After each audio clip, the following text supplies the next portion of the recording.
Hi everyone. You might have taken this class thinking, I want to learn how to write a children's book, and this class is going to help me. And it doesn't really address that in this course. And so I have done this presentation for those of you who want to know a little bit more about how to get a book published.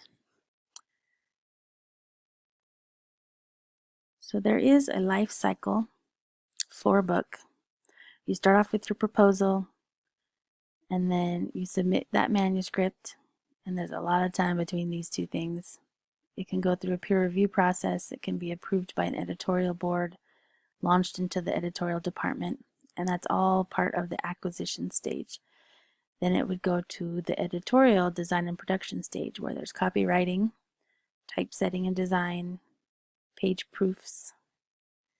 The book is then printed and shipped, and then it becomes part of the marketing process. The books are in the warehouse, there's a publication date, book reviews, awards, exhibits are made, and you see what the uptake ends up to be with the public. So that's the basic life cycle of a book, and you as the author have control over this first part, and after that you don't have much control because it goes into the hands of other professionals. So I wanted to show you this. I'll show it to you in a bigger form, but if this is something that you want to do, you'll need to know some things about writing a book. So this is an infograph that walks you through some steps.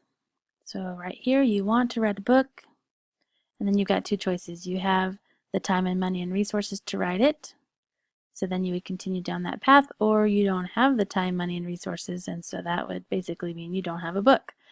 So if you decide to put time, money, and resources toward this project, you would send a proposal or a completed manuscript to agents, and then you've got some options that might happen. If no one's interested in it, some people go on to self-publish, but just know that if you are rejected, most people get rejected multiple times, and so you would just try to keep doing this over and over and over until you get accepted. So if that happens, someone's interested, you can sign an agent or not, but most people do sign an agent, which would then send your manuscript to editors.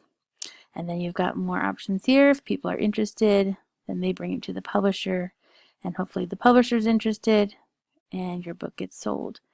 If people continue to not be interested, then you can always go back to this route.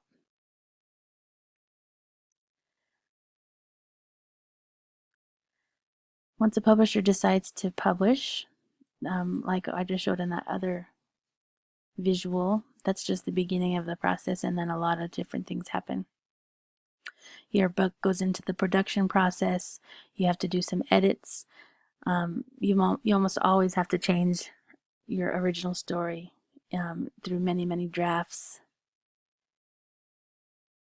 And then it goes to the publishing marketing phases.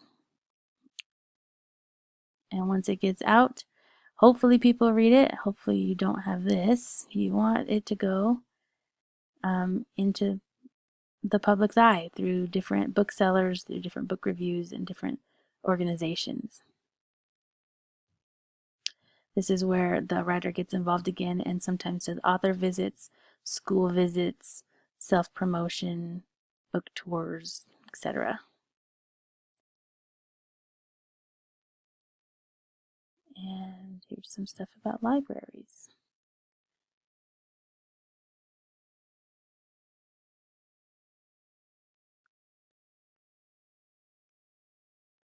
Can't seem to get this to go all the way down, but it says write another book way down there at the bottom.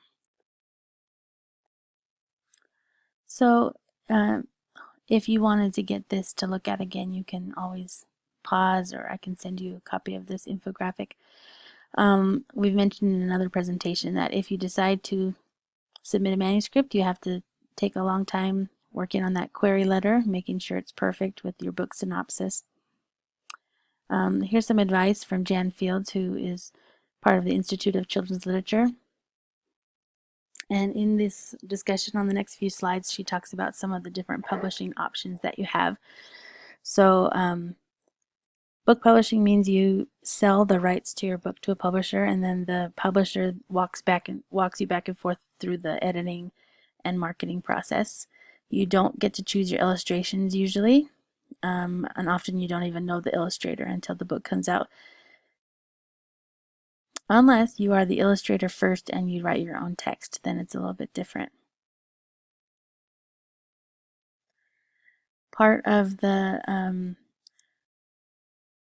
back here on this slide, it says right here, have you read the entire Query Shark archives? And so if you're wondering what that is, there's a site called the Query Shark where you can submit manuscripts and get some peer critiques and peer edits back and see what people have to say before you submit it.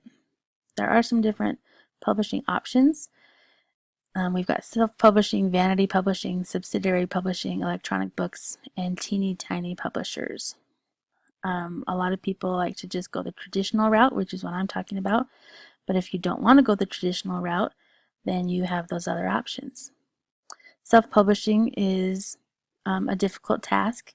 You have to do all the jobs that were mentioned through the process of getting published by yourself.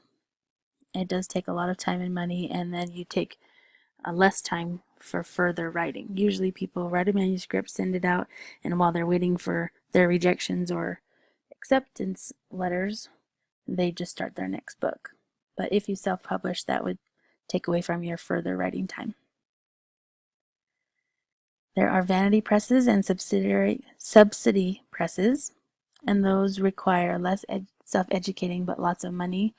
And that is where you can find printing presses, and if you pay money, they'll print whatever you want them to print. So some people do GoFund pages or different fundraising things to get money for their books, and then they just print it themselves at a vanity press. If you do that, then you would have to be your own distributor and make sure booksellers get it into their hands somehow. Again, taking more time away from writing your next book. There are ebooks where you would create a manuscript, you'd put it into a PDF file, and then you would distribute it electronically. It's cheap to produce, but it is kind of tricky when it comes to taxes and keeping track of distributing it. So that is one way to go. It's not considered the traditional way of publishing. In fact, if you're an author, you might not respect people who publish their books in an e-form because they might consider you not a true author, because anyone can publish on the internet anything they want. There's something called micro presses, or also tiny publishers, and it's basically what it sounds like. There's small companies that do a good job, but they don't have enough funds to produce many books, and so maybe they put out one book a year, perhaps two. They may use the same illustrators over and over. They don't buy a lot of quantities of your first print of book. They may only print a certain number, like 500 or something, and it's kind of hard to get it distributed. So those are your options for submitting.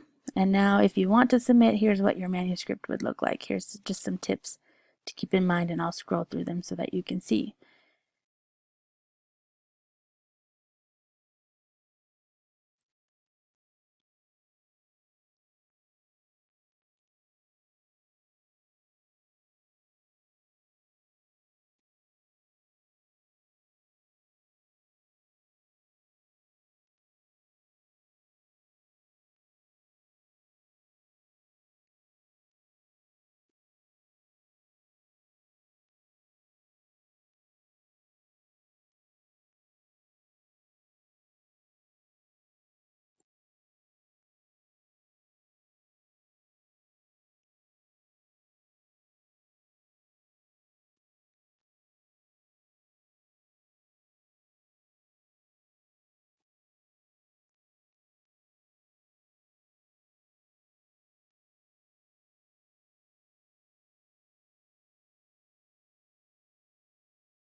So those are some manuscript tips. If you want to go back and pause it, you can, but if you do not follow the manuscript rules, you'll never get out of the slush pile. They'll just take it and put it into the trash. Often they might not even respond back to you.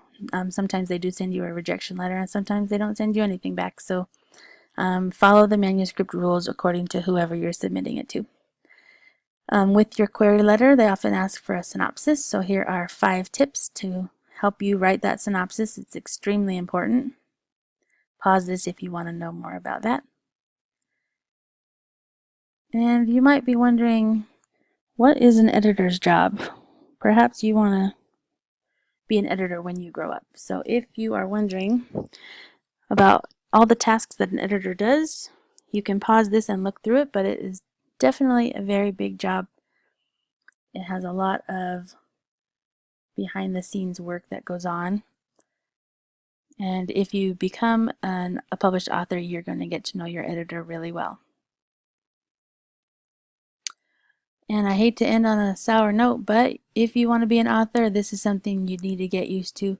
You become really thick-skinned after a while, but you should plan on being rejected quite a bit. Even the books that have very high literary merit have gone through a rejection process, and you just can't take it personally after a while. So if you wanted to Google online authors that have been rejected, there's many sites that give you stories that help inspire people to hang in there until you finally get accepted, because rejection is just part of this field. So hopefully you have learned something new in case you want to be an author, and I'd be happy to answer any other questions you might have. Hopefully you're going to get accepted one day.